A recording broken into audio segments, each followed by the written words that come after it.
Hey, Mr. Allen, my name is Zinni Abraham, and you might be wondering, where have I seen that guy before? It's at the Beverly Hills Polo Lounge. The first time was 2010, where I came for an early brunch before the Academy Awards. I was there to cover actually the Night of 100 Stars Oscars party, and I had just come from the red carpet that morning during the setup period. And then I saw you again at the same place in 2013. We've never formally met, just exchanged, the courtesy nod, as it were. But I am making this vlog because I am quite disappointed at your message to President Barack Obama. I mentioned specifically that you were at the Polo Lounge because I assumed that you were the kind of person who was of class, who would not treat the President of the United States the way that you did because the President of the United States is black. You are black and I am black. And what you did was you acted exhibiting what we call the crab barrel mentality. Actually something that LeBron James talks about that's a problem in our community. That is, and LeBron said this to Rachel Nichols earlier this year, we, or some of us, not me, but you in this case, see someone who is on top and you want to pull them down to your level. If it's not with statements like, remember where you come from, then it's behaviors like using the N-word before the president at a fundraiser that was held in his honor by the Democratic Party in Beverly Hills. That was completely inappropriate. It doesn't matter your reasons for doing it. It's wrong.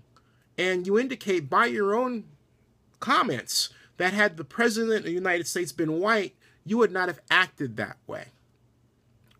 What you did, that's the first problem that I have, or first explanation of why I didn't like what you did. That's the first reason. The second one is this. You simply have to remember something, and that is that a white media organization, of which TMZ is, for our practical purposes, will not hesitate, and I don't care if they employ someone who's black, they will not hesitate to use a celebrity who is black to criticize the black president of the United States.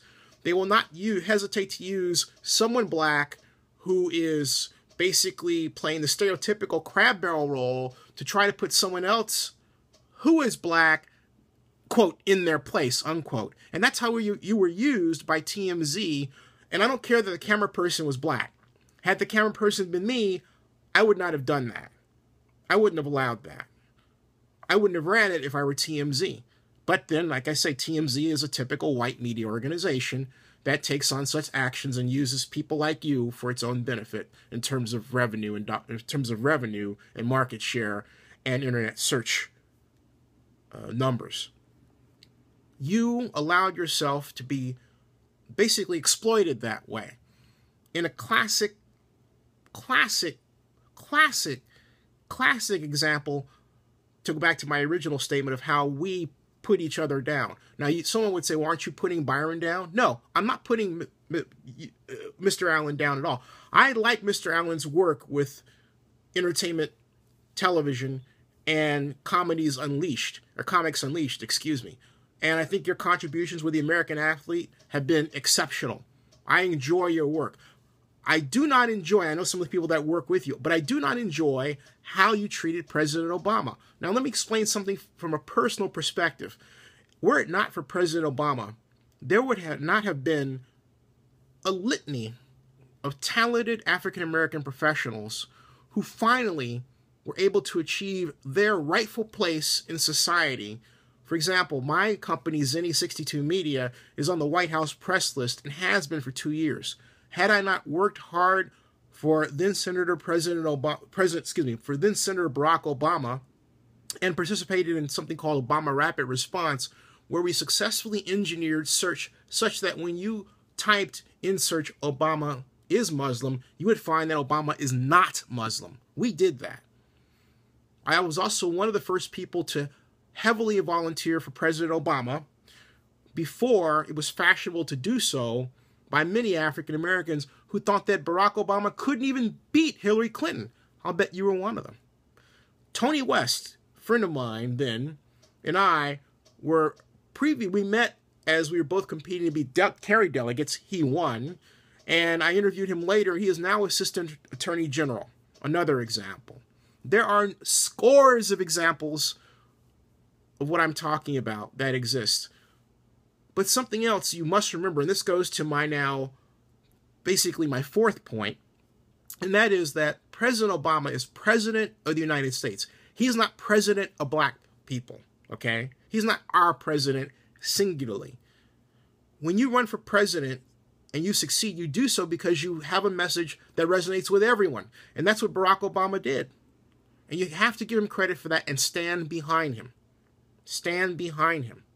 You may not like every decision he makes, but it doesn't mean you have to jump ship, basically, because something isn't going well in the way you perceive it's not going well, or maybe something isn't going well in your life, and you're translating that and imprinting it on President Obama. Why don't you want to be one of those that tells other African Americans to vote when the younger generation, some of them proudly say they don't vote? Why don't you be one of the African Americans that establishes the equivalent of Emily's List, which actually recruits women to be in political office, but in this case would recruit African Americans for political office?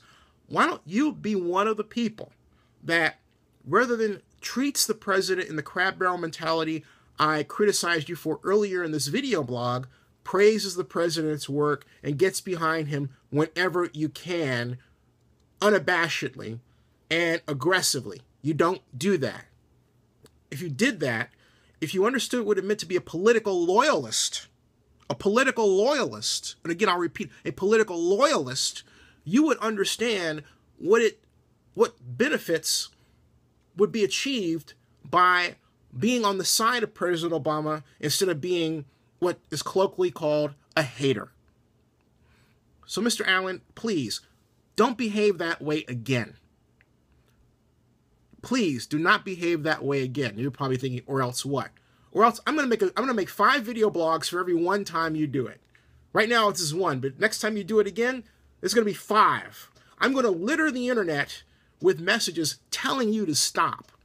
I'm going to make it such that when someone searches for Byron Allen, they're going to find me talking to you on video and on blogs, because when I upload one video, it becomes 16 blog posts, and each blog that I own within my 82 blog network of the ones that are attached in this way, each one has its own Twitter account. And those tweets get retweeted more often than not. So that's at base 28 items of content. Oh, which gets to my now 6th point. If you really are serious about walking your talk regarding African Americans and benefits, then you'll invest in Zenny 62 Media. You'll invest in the future of media. Put your money where your mouth is. Become one of my investors. I'm looking for sponsors to Comic-Con coming up. This is my 6th year covering Comic-Con. I've covered the NFL draft for the past 10 years in a row. The first to cover the NFL draft with a YouTube channel and camcorder. The first to bring live stream to the NFL draft in 2007. And then in 2008, ESPN created what I call the Zenny rules and put me downstairs where I could only interview the players or make videos of the players from that position. So because of that, I have made more YouTube-based videos at the NFL draft than any other single media outlet. Check it for yourself. I started in 2006. This is 2015, and I've celebrated my 10th year at the NFL draft. I've covered WonderCon and Comic-Con. This is going on my 6th year of Comic-Con straight.